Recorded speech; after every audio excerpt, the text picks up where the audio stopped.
नमस्ते, सदावत सलीम, मातृभूमि। जय हिंद दोस्तों। शुरू करते हैं आज के डिफेंस समाचारों को।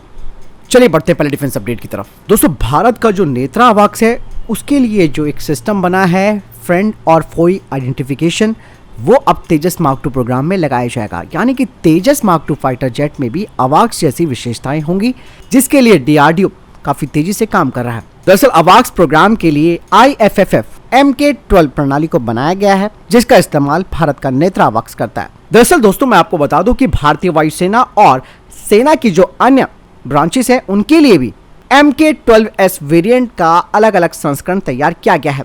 तो आपको मैं बता दूं कि MK-2 प्रणाली को शामिल करने से पहले इसका कठोर परीक्षण किया गया, क्योंकि दोस्तों ये फ्रेंड और फोई आइडेंटिफिकेशन है, यानी कि इसमें कोई ऐसी गलती नहीं होनी चाहिए कि मिस इन्फॉर्मेशन अगर पहुंच गई दोस्त और दुश्मन के बीच तो वो एक यहाँ पर समस्या हो सकती है। इसलिए इसका बहुत ज़्यादा कठोर परीक्षण किया गया है और यही वजह है कि अब Tejas Mark 2 fighter jet ISR radar के साथ भी इंटीग्रेट किया जाएगा। MK-2S प्रणाली भारतीय रक्षा क्षमताओं के लिए महत्वपूर्ण विकास है। ये दोस्त या दुश्मन की पहचान को सक्षम करके या फिर गलत जुड़ाव के जोखिमों को कम करता है, जैसे कि मैंने भी आपको बताया भी, और ये विभिन्न सैन्य शाखाओं के बीच यानी कि ब्रांचेस के बीच कुशल समन्वय सुनिश्चित भी करता है। सिस्टम का सिग्नल बॉक्स कॉन्फ़िगरेशन अलग अलग प्लेटफॉर्म्स पर कॉम्पैक्टनेस और इंटीग्रेशन में आसानी से लगाया जा सकता है। चलिए बढ़ते हैं नेक्स्ट अपडेट की तरफ। दोस्तों, नोएडा के स्टार्टअप वेदा एरोनॉटिक्स ने एक इंटरसेप्टर टेक्नोलॉजी तैयार की है जो कि ड्रोन खतरों पर निशाना लगा सकती है। कंपनी की तरफ से जो इंटरसेप्टर सिस्टम बनाया गया है वो अनऑथराइज्ड जो यूएवीज हैं उन्हें खत्म करने के लिए तैयार किया गया है। यानी कि वेदा की इंटरसेप्टर टेक्नोलॉजी यूएवी खतरों का मुकाबला करने और महत्वपूर्ण बुनियादी ढांचे और कर्मियों और हवाई क्षेत्र को अनाधिकृत घुसपैठ से बचाने के लिए एक मजबूत समाधान प्रदान करती है। वेदा का इंटरसेप्टर सिस्टम दुश्मनों के ड्रोन का पता लगाने, ट्रैक करने और उन्हें निष्क्रिय करने की क्षमता रखता है और ये त्वरित प्रतिक्रिया प्रणाली प्रदान करता है। हालांकि इस इंटरसेप्टर की टेक्नोलॉजी के बारे में ज्यादा बातें सामने नहीं आई है, लेकिन ये जो सिस्टम है वो पता लगाने, ट्रैकिंग और न्यूट्रलाइजेशन पर ध्यान केंद्रित करता है। साथ ही इसमें electronic counter measures, signal jamming या फिर यहां तक कि काइनेटिक टेक डाउन मेथड्स भी ये इस्तेमाल कर सकता है। चलिए बढ़ते हैं नेक्स्ट अपडेट की तरफ। दोस्तों, रशिया ने भारत को अपने Su-35 फाइटर जेट की पेशकश की है 114 MRFA टेंडर के तहत। रशिया के गार्गिन एविएशन प्लांट के निदेशक ने दावा किया है कि ये फाइटर जेट एक दुर्जय फाइटर जेट है जो कि भारत को प्रभावित करने के लिए तैयार है और ये MRFA टेंडर में प्रतिस्पर्धा भी कर रहा है। बता दें कि 34.5 मैट्रिक टन के अधिकतम टेक ऑफ वजन और 2500 किलोमीटर प्रति घंटे की तेज गति के साथ Su-35 अपनी गति, मैनुअलिटी और ताकत का एक प्रतीक माना जाता है। इसकी 1500 से 4500 किलोमीटर की ऑपरेशनल रेंज है और इसकी 20,000 मीटर की सर्विस सीलिंग है। खास बात यह कि Su-35 फाइटर जेट में इसका जो आर्मामेंट और एवियोनिक्स है वो काफी बेहतर है। ये सटीक हथियारों से हवा से हवा और हवा से सतह पर मार करने वाली मिसाइलों की एक विस्तृत श्रृंखला को ले जा सकता है। Su-35 ऑपरेशन के किसी भी थिएटर में एक फोर्स मल्टीप्लायर का काम करेगा।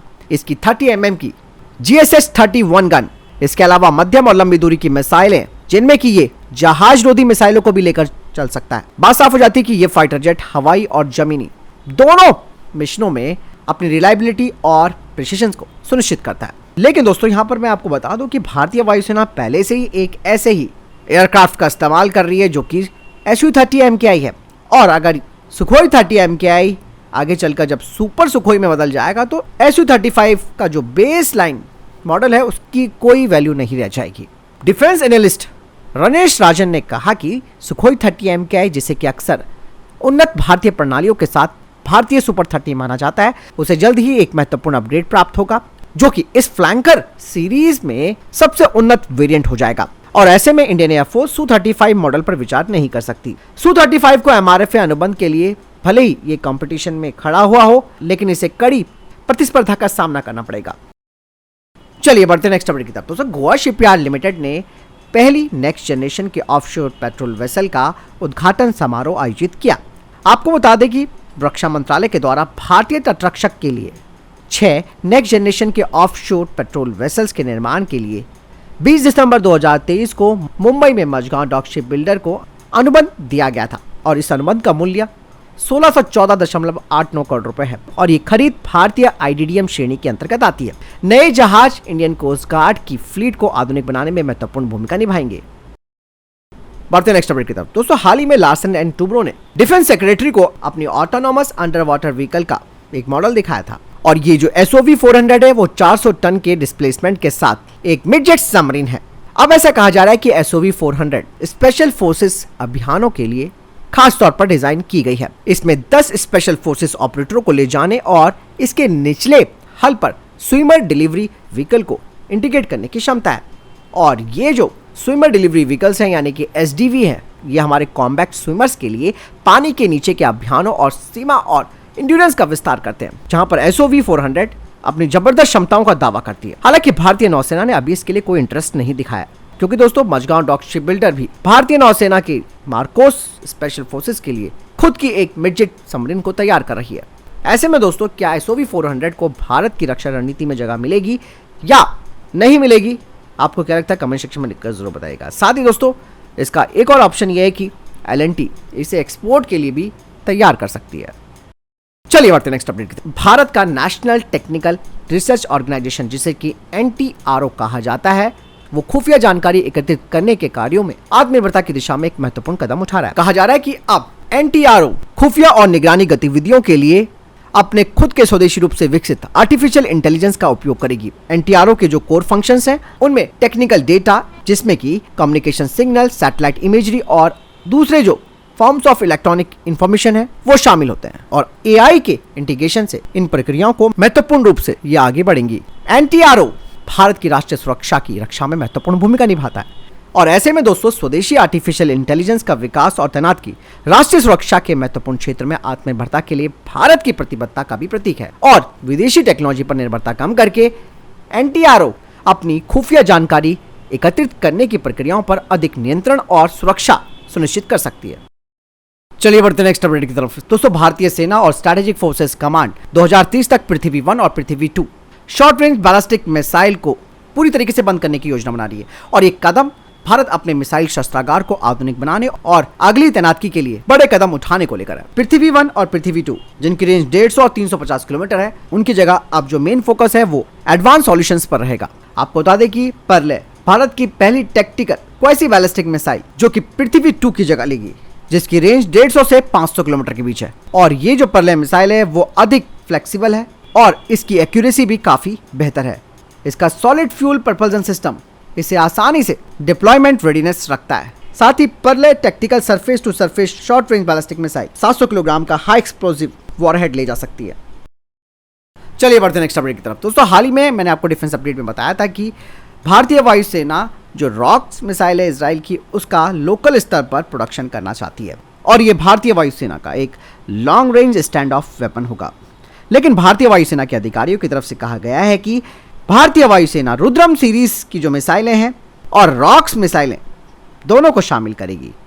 रुद्रम 2 और रुद्रम 3 एयर लॉन्च बैलिस्टिक मिसाइलें 300 से 500 किलोमीटर की रेंज प्रदान करती हैं, जिनका इस्तेमाल दुश्मनों के हाई वैल्यू टारगेट्स के खिलाफ किया जाएगा, यानी कि प्राइमरी टारगेट्स के खिलाफ रुद्रम 2 और रुद्रम 3 का इस्तेमाल किया जाएगा। वहीं जो 250 किलोमीटर रेंज वाली रॉक मिसाइल है ये एक सस्ता विकल्प होगा और ये एक सेकेंडरी हाई वैल्यू टारगेट्स के खिलाफ इसका इस्तेमाल होगा, यानी कि दोनों मिसाइलें अलग अलग बैटलफील्ड सिनेरियो में काम कर सकती हैं।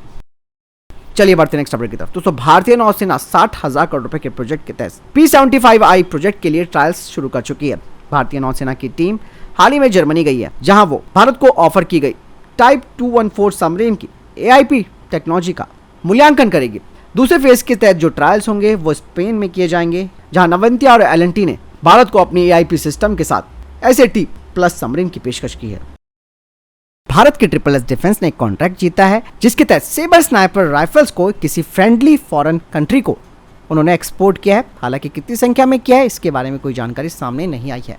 सेबर स्नाइपर राइफल को आधुनिक सैन्य स्नाइपिंग और विशेष यानी कि स्पेशल लॉ इन्फोर्समेंट एप्लीकेशन के लिए एक बेहतर ऑप्शन माना जाता है। .338 लापुआ मैग्नम कैलिबर में चैम्बर वाला यह हथियार 1500 मीटर और उससे अधिक दूरी के लक्ष्य को टारगेट कर सकता है। ये एक भारी बैरल मैनुअल रूप से संचालित बोल्ट एक्शन राइफल है, जो कि मैच ग्रेड एमुनेशन के साथ एक योग्य निशानेबाज को बेहतर शूटिंग करने में सक्षम बनाती है।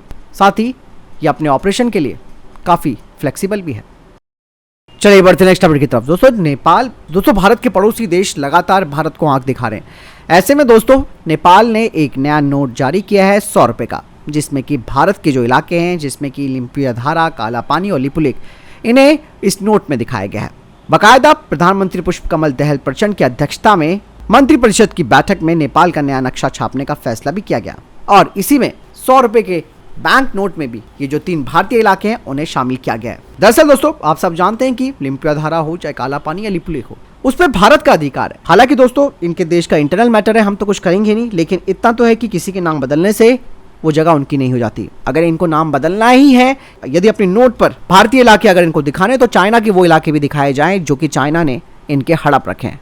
उनके लिए इनकी बोलती नहीं खुलती है, क्योंकि चाइना डंडे से बात करता है। हम लोगों की ये सॉफ्ट जो पॉलिसी है, वो यही वजह है कि हमारे पड़ोसी हमारे सर पर ज़्यादा चढ़े हुए हैं और चाइना डंडे के बल पर, लालच के बल पर हमारे चारों तरफ हमें घेरने की कोशिश कर रहा है। और आज वही चीज़ हमारे साथ वाकई में घटित हो रही है। छोटे छोटे देश जो पड़ोस के हैं वो हमें आग दिखा रहे हैं। भारत इंटरनेशनली अपनी लेवल को कितना बढ़ा लेगा? पहले तो पड़ोसियों को टाइट करना ज़रूरी है। चाइना ने अपने सारे पड़ोसी टाइट करके रखे हुए हैं, बोल के दिखा दो कोई। चलिए बढ़ते नेक्स्ट अपडेट की तरफ। दोस्तों चाइना भारत को चारों तरफ से घेरने की कोशिश कर रहा है। ऐसे में दोस्तों जो डिफेंस एक्सपर्ट्स हैं उनकी तरफ से भी एक चेतावनी भारत के लिए जारी कर दी गई है। जहां चाइना भारत के साथ लगातार ट्रेड तो कर रहा है, तो दूसरी तरफ चाइना भारत को चारों तरफ से घेर रहा है। उसने हमें बांग्लादेश, मालदीव और म्यांमार और पाकिस्तान, इन सब जगहों से घेरना शुरू कर दिया है। लगातार उसके मिलिट्री बेस तैयार हो रहे हैं जो कि भारत के पड़ोसी देशों में बन रहे हैं और भारतीय सीमा के पास चाइना का जो इंफ्रास्ट्रक्चर डेवलपमेंट है वो काफ़ी खतरनाक हो सकता है। और साक्सगाम वैली में दोस्तों उसने तो सड़क तक बनानी शुरू कर दी जो कि इलीगल है, जिसे कि पाकिस्तान ने उसे ऑफर कर रखा है। और ये जो साक्सगाम वैली है वो सियाचिन ग्लेशियर से मात्र 50 किलोमीटर की दूरी पर है। चाइना की ओर से यहाँ से एक और फ्रंट खुलेगा। भले ही चाइना इस सड़क का इस्तेमाल ग्वादर तक करेगा, यानी कि इसे ग्वादर तक जोड़ेगा, इसके जरिए वो अपनी सेना की मूवमेंट भी कर सकता है। इसके अलावा अक्साई चीन पहले से ही चाइना ने ले लिया, एक और रोड उसको मिल गई। लेकिन भारत सिर्फ एलएसी पर मीटिंग कर रहा है। हमने कैलाश हाइट्स वापस कर दी। मतलब क्या चल रहा है? अगर हम अपनी नीतियाँ नहीं बदलेंगे तो फिर वही बात है, मीटिंग पे मीटिंग होगी और चाइना आगे बढ़ता रहेगा। भारत को पहले तो अपने इन पड़ोसियों को टाइट करना होगा, उसके बाद चाइना को टाइट करना होगा, क्योंकि चाइना के साथ मीटिंग से बात नहीं बनने वाली, ना ही डिप्लोमेटिक चैनल से कोई बात बनेगी। ये सिर्फ हथियारों की भाषा जानता है और हथियारों का ही इस्तेमाल किया जाएगा। फिलहाल आपको क्या लगता है कमेंट सेक्शन में लिखकर जरूर बताइएगा।